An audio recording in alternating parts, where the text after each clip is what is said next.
السلام عليكم ورحمة الله وبركاته.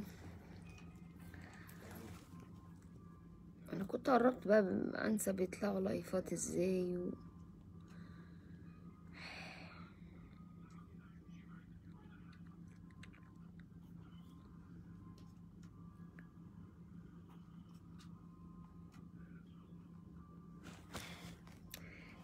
يلا محتاجة كل الناس تيجي الاول. وحيدة كالقمر.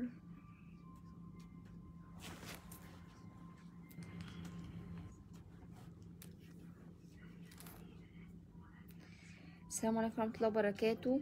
بصي انا بحبك نهلة يا قلبي تسلمي.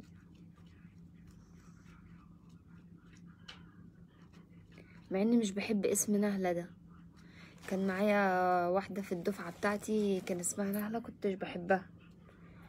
اتخانقنا مرة قبل كده ضربتها.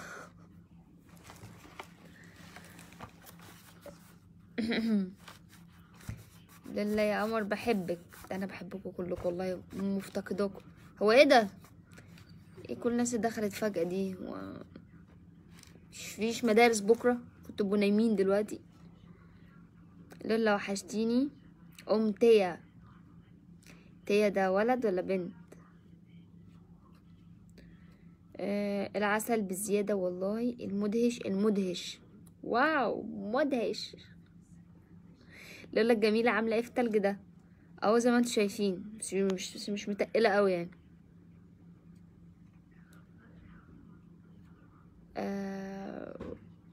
اصلا الجو مش ساقع قوي يعني، ده لسه اول يوم تمطر فيه اهو.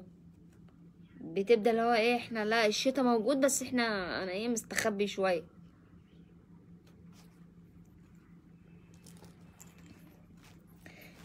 تعالوا اكتموا عشان انا عايزاكم في موضوع مهم.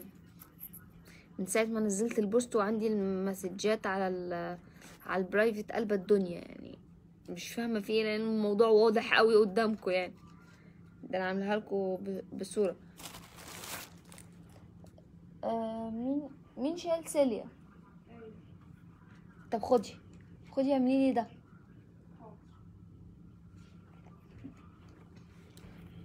انا بحبك جدا قوي يا لولا. ربنا يوفق. ربنا يوفقك على اساس وعايزه احلي. ربنا يوفقك ويسعدك ويحفظك ويصلح حالك ويخلي لك سلي وحشتي. امين يا رب. بشروا صورة البليزر الاخضر. اي بليزر اخضر؟ انا ما عنديش بليزر اخضر.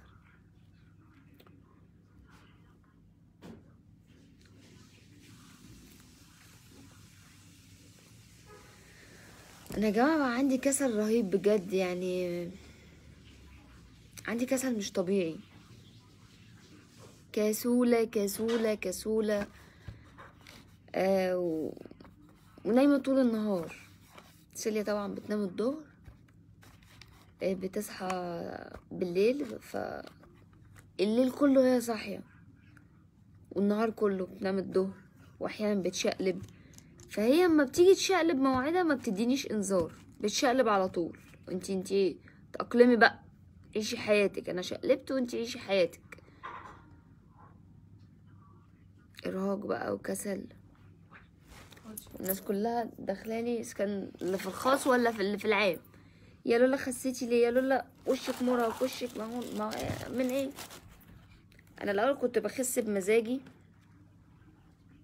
باخد الجرين كوفي كنت بخس بمزاجي، بس دلوقتي يعني الموضوع خرج عن ايدي. مختفية ليه؟ وحشتيني، وحشتني فيديوهاتك. عامل ايه؟ والله غصب عني، غصب عني يا جماعة. طيب بصوا، انا جايه لكم النهارده بخصوص اخر بوستر نزلته بتاع زيت الشعر بتاع سيليا ده. انا مش عارفه اوضح لكم ايه. انا مش عارفه اوضح ايه. هو بتاع كان موضح نفسه يعني. وريتكم سيليا من شهر بس، مش من اول ما اتولدت، من شهر بس. الصوره اللي انا فيها انا وهي وريتكم شعرها كان عامل ازاي، مفيش. استعملت زيت اكيتا ده. شعر سيليا نبت. موضوع بسيط وسهل وشارح وموضح نفسه يا جماعه. يعني انا مش فاهمه ايه اللي انتوا مش فاهمينه. طب يا لولا احنا مش عارفين نخش على الصفحه ليه؟ ما انا سايبه لينك الصفحه وسايبه ارقام، سايبه لكم 3 ارقام اتصلوا بيها. يعني بلاش تبعتوا مسجات على الصفحه، في ضغط كبير في المسجات فمش بيلحقوا يردوا، وبعدين كتر المسجات بيحظر الصفحه، بيجي لها حظر. فليه انا جايبه لكم الموضوع بسيط اهو، جايه مدياكم رقم التليفون اتصلوا. الو، عايز زيت اكيد؟ الو، مش عايز زيت اكيد؟ يعني بسيطه. انا سايبه لكم رقم التليفون اتصلوا عليه، سايبه لكم اللينك بتاع البيج، ادخلوا اسالوا ايه اللي مش مفهوم، ايه كم المسجات اللي على الخاص ده، يسالوا عن اكيد. انا هوريكم الموضوع العلن، هوريكم سيليا من شهر، هوريكم سيليا دلوقتي. الزيت رهيب في تطويل الشعر يا جماعه والله العظيم. تحذير او انتباه كده، معلومه بسيطه. هو مش للصغيرين بس يا جماعه، هو للكبار وللصغيرين، للولاد وللبنات. عشان الناس اللي اقتصرت ان الموضوع ده الموضوع اللي الناس اللي فكرت ان هو بس للاطفال، لا هو مش للاطفال. هو انا بوريك ان هو يعني امن على الاطفال. بسكوت بسكوت، انا بوريك ان هو امن على الاطفال عادي، انما هو للكبار وللصغيرين. فعادي يعني. فلو انت ما تقلقيش منه. حطي منه لابنك، وحطي منه لجوزك عادي، وحطي منه ليكي. انا بستخدمه انا وسيليا. لو كنت زي الاول اوريكم. الحمد لله. ثانيه. الشتاء وصل الحمد لله. انا كمان بستعمل منه يا جماعه، طلع لي بيبي هير. سيليا كانت نتفته كله، سيليا شدت كل شعري خلاص كان خلص. لا جميل قوي في تطويل الشعر يا جماعه. هو اهو. انتي بقى عايزه ده بتستعمل شهر، عايزه بقى تعملي كورس 3 شهور، شهرين، 4 براحتك. اهو زيت اسمه اكيتا يا جماعه. هو معمول اصلا من زيوت طبيعيه 100%.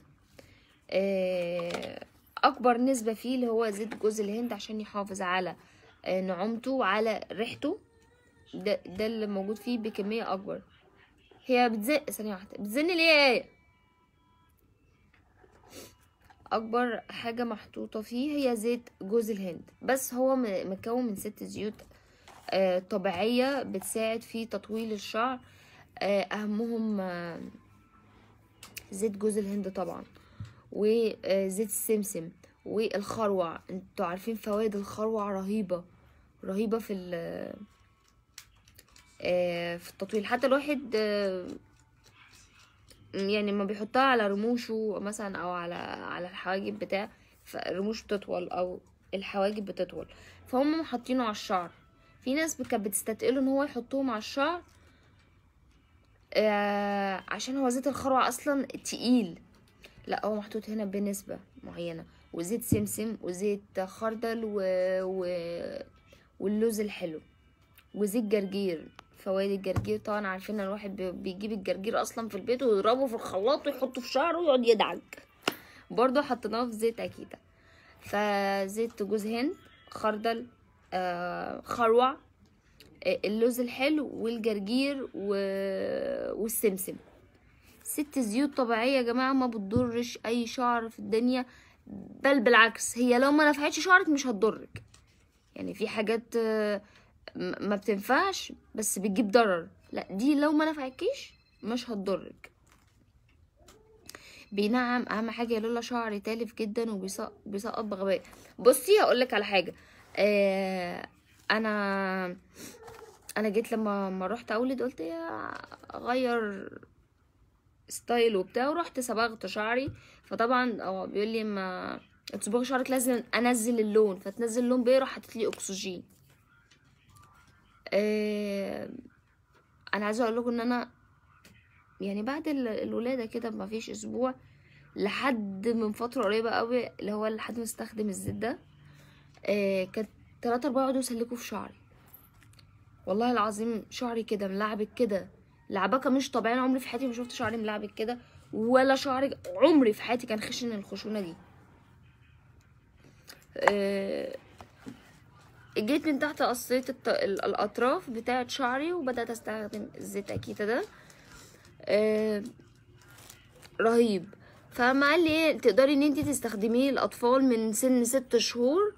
فطبعا سيليا عدت السن ده، فاستخدمته لسيليا ونتيجته هتشوفيها من اول 10 ايام من استعماله. مش هتستني للكورس، هتشوفي النتيجه بتاعته من اول 10 ايام، خصوصا لو انت عندك حتت فاضيه الشعر ما بيطولش فيها او ما بينبتش فيها. لما تحطي زيت اكيتا هيظبط معاكي جدا. هو فين يا لولا؟ انا مثبته لكم اللينك اهو، تقدروا تدخلوا تشوفوا فوائد زيت اكيتا، وسايبه لكم 3 ارقام تليفون علشان رسائل الصفحه يا جماعه مش بيتم الرد عليها كلها لان في ضغط. فانا سايبه لكم ارقام التليفون، اتصلوا بيهم.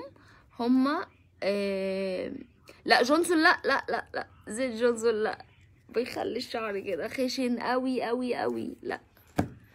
اتصلي هاتيه، اتصلي هاتيه.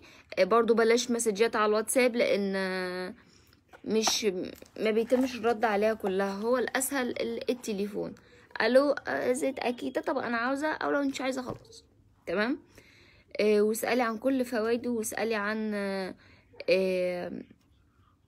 عن سعره. استاذ امير، لو حضرتك بتشوف اللايف معانا يا ريت تسيب سعر الزيت هنا على اللايف علشان اقوله. ينفع للقشرة؟ مبهدلني انا مش عارفة هو ينفع للقشرة. لا، هو بيمنع التساقط وبينعم الشعر وبيطوله. غني العديد من الفيتامينات والمعادن، في فيتامينات ومعادن مش عارفة هو، بس انا بالنسبة لي مش. برضو تقدري تسأليهم، انا سايبه لكم ارقام التليفونات، اتصلوا اسألوا عن كل اللي انتوا عايزينه. ده الموضوع باختصار جدا جدا. ايه بقى اللي انتوا مش فاهمينه من البوست؟ يوسف، الجو تلج وفعلا محتاج لايف من لولا. طلعت اللايف اهو. ولسه بقى عروض البلاك فرايداي يا جماعه، عروض البلاك فرايداي جايه الاسبوع ده كله عروض.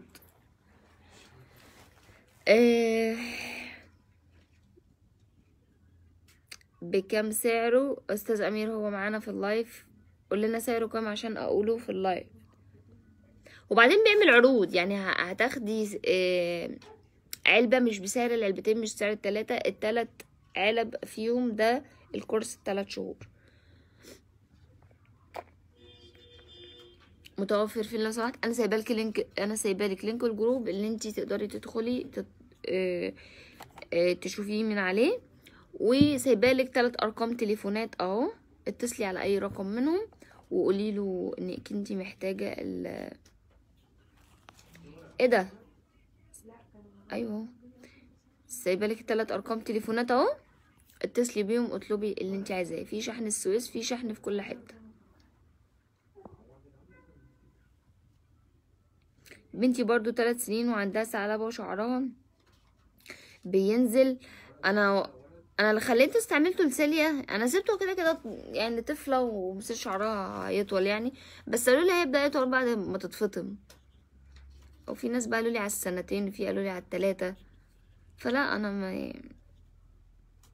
عايزه شعرها يطول، فلا استخدمت الزيت ده فعلا. بقولك هتلاقوا النتيجه بتاعته من اول 10 ايام، مش هتستني الكورس يخلص. وشك خاسس ليه يا لولا؟ ما انا بخس يا جماعه. انا كنت باخد الدواء بتاع دكتورة الدينا ده عشان اخس، كنت اتخنت خالص وثبت بقى على كده. انا بقيت 71 كيلو وثبت. طيب الزيت يا جماعه، في حد كاتب ام لولي، بس انا مش عارفه ام لولي دي مين يعني، مش عارفه بالظبط. كبه ب250 جنيه. بينبت الشعر اللي سقط؟ طبعا كلنا عارفين، كل البنات انا عارفين الشعر بيقع ازاي في فترة الرضاعة. يعني شعرك لو ما شاء الله تلاقي خصلة قد كده، تلمي شعرك كله بصباع ايدك كده، خصلة قد كده. فالشعر اللي وقع من الرضاعة بينبته في مفيش. زيت رجال ولا ستاتي؟ الاتنين حضرتك. فينك وحشانة الأخت الفاضلة؟ أنا هنا اهو. الحنة الفرد غلط، أي حاجة في الشعر مش طبيعية غلط. الحنة، الصبغة، البروتين، كل الحاجات اللي عمالين بتكسرنا فيها في البيوتي سنتر دي يا جماعة لا غلط فعلا، ما تجربوهاش. أنا من ساعة ما عملت الصبغة آخر مرة ده أقسم بالله أقسم بالله طب أنا مجرباه تاني خلاص كده.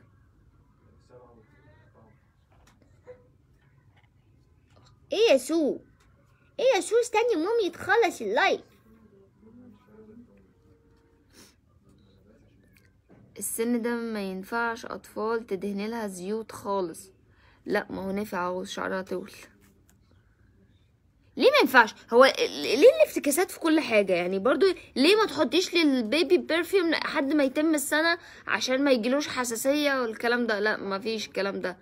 ما ماشية مثلا ريحتها لبن مثلا، او لو قشطت، او لو امشي ريحتها وحشة عشان ما احطلهاش برفيوم. لا يا جماعة، بتاخد دش عادي بحط لها البرفيوم بتاعها على الهدوم قبل ما البسها لها، واسيب الهدوم نص ساعة وحاجة البرفيوم بيهدى وبتلبسها عادي جدا مفيش اي حاجة.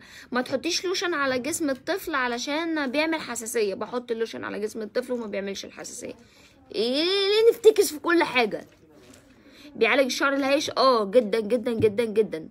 هو شامبو جونسون بينشف الشعر، الزيت والشامبو راهو. انا بجيب لها شامبو جونسون ده بشاور كده بحميها بيه، محطوش على شعرها خالص.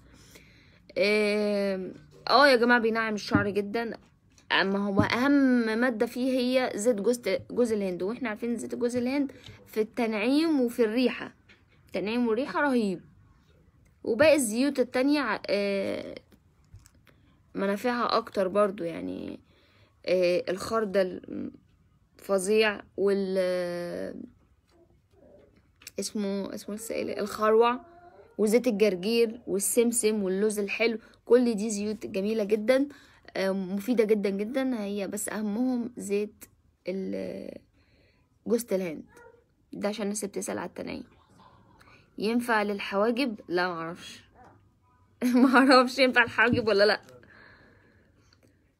انا عشان شعري ناعم فيه فراغات كتير من قدام وكرهني في نفسي، والله العظيم والله العظيم. جربيه وسيبيه على الله بقى. انا ليه كل لما اطلع لايف التليفون يقول لي ان هو ب20%؟ ايه الغيبه دي؟ كنت فين؟ كان شويه ظروف كده بس يعني اهو الحمد لله. انتوا هتشوفوني طول الاسبوع ده يا جماعه عشان عروض البلاك فرايداي من هنا لحد يوم الجمعه. بالنسبه للناس اللي عماله تسالني في اللايف يا لالا ازاي خسيتي، واهم خسسان ازاي ثبت. معانا واحده هنا اصلي يا جماعه قاعده معايا هنا، كل ما تخس الكيلو اللي بتخسه بتاكل قدامه 10 كيلو. مفيش إرادة، معدومة. شعري خفيف خالص ومش بيطول، هو ينفع للثعلبة؟ لا دي برضو معرفش يعني، اسألوا فيها استاذ امير برضو، هو يسأل ينفع للثعلبة ولا لا. انا عارفه ان هو يطلع الشعر العادي اللي هو في اماكن شعرك ما بينبتش فيها او قصير فيها او شعرك ما بيطولش، ده بيعالجه. شعرك هايش وخشن ده بيعالجه. انما يطلع في الثعلبه، لان انا معروفه ان الثعلبه اصلا زي المكوه كده ما بيطلعش فيها شعر، فمش عارفه. انا عندي مشكله في شعري حرش. يعني ايه حرش ده؟ هرش؟ هي كبه حرش. بناتي شعرهم خفيف جدا خالص وهايش. خدي زيت اكيتا، هو يعالج لك كل حاجه بيقدم. تعالي يا بوسي واليوم ساعدك، هاجي اليوم ساعدك يا بوسي.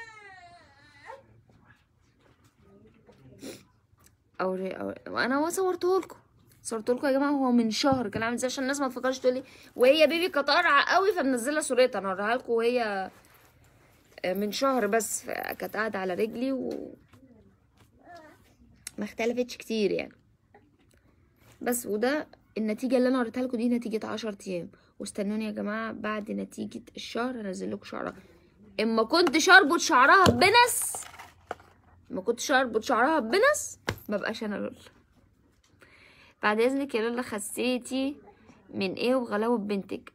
يا جماعه انتوا بجد صعبين قوي. اكون انا بتكلم في الحاجه يعني انا متاكده اقسم بالله العظيم بكون بتكلم في الحاجه في الفيديو، اول ما اقفل اللايف يا جماعه تخشي تسالوا نفس الاسئله في الخاص. طب ما انا سايبه لكم اللينك بتاع الناس المختصه بزيت اكيتا، اسالوهم براحتكم. سايبه لكم ارقام تليفونات، اتصلوا يا جماعه التليفونات. وهكرر ده للاطفال وللكبار، مش بس اطفال. انا بس وريتكم ان هو عمل ازاي نتيجه مع الاطفال، امن جدا جدا. ينفع ادخل معاكي لايف ازاي يعني؟ على الانستجرام ينفع لحد عامل بروتين؟ برضو سألي استاذ امير، فانا مش عارفه صاحب البيج. انا شعري ناعم بس في فراغات كتير قوي والفروه باينه بسبب الصبغه. ينفع؟ ينفع جدا. يعني دي كانت مشكلتي بسبب الرضاعه، شعري خف، وبسبب الصبغه شعري خشن. عالجه الحمد لله. فين دعاء؟ دعاء بتلعب كوتشينه. اخبارك ايه؟ بخير الحمد لله. ايه يا سو استحمليني شويه. ماشي خلاص هقفل. ازاي سيليا ادتني اذن يا جماعه ان انا اقفل؟ قبل ما اقفل هقول لكم ما تنسوش زيت اكيتا. لو انت شعرك خشن، لو انت شعرك ما بيطولش، لو انت شعرك فيه فراغات، هيطولوا وهينبتوا وهينعموا. من زيت جوز الهند وزيت الخروع وزيت الخردل والجرجير والسمسم واللوز الحلو. مليان فيتامينات كتير جدا لو انت عايزه. يعني ايه؟ ليه عملت لك ايه؟ معلش. شدت شعري اه وهوشت وشي اه وودني اه ومناخيري معلش. وعماله شغاله. بصي اهو عماله تعيط بقى، مش عارفه اعمل اي لون عليا. تعرفي حاجة قوية للهالات السوداء؟ طيب هطلع لكم لايف للي بيسأل حاجة. هو انتي مش باين كده ايه؟ هطلع لكم لايف تاني لاي حاجه انتوا عاوزينها. وما تنسوش دلوقتي احنا بنتكلم على زيت اكيتا. سايبه لكم 3 ارقام تليفونات، اتصلوا في اي وقت اسالوا على اللي انتوا عايزينه، هما بيردوا بسرعه لان في حظر بيجي على رسائل الصفحه، ما بيعرفوش يردوا على كل المسجات يا جماعه. تمام؟ اي حد عايز يسال حاجه تاني بخصوص زيت اكيتا؟ بكام السعر يا جماعه؟ في حد كتب ان هو ب 250 جنيه. الزيت ب 250 جنيه. لو انت عايزه علبتين او 3 او 4 ففي خصم. خسيتي ازاي بقى؟ اطلع لكم لايف تاني اقول. استنوني لايف يوم الثلاث ده يا جماعه اقول لكم خسيت ازاي، لان في عبوات جديده نزلت من اكسترا جرين كوفي. ف كاليبسو، من شركه كاليبسو بتاعت التخسيس.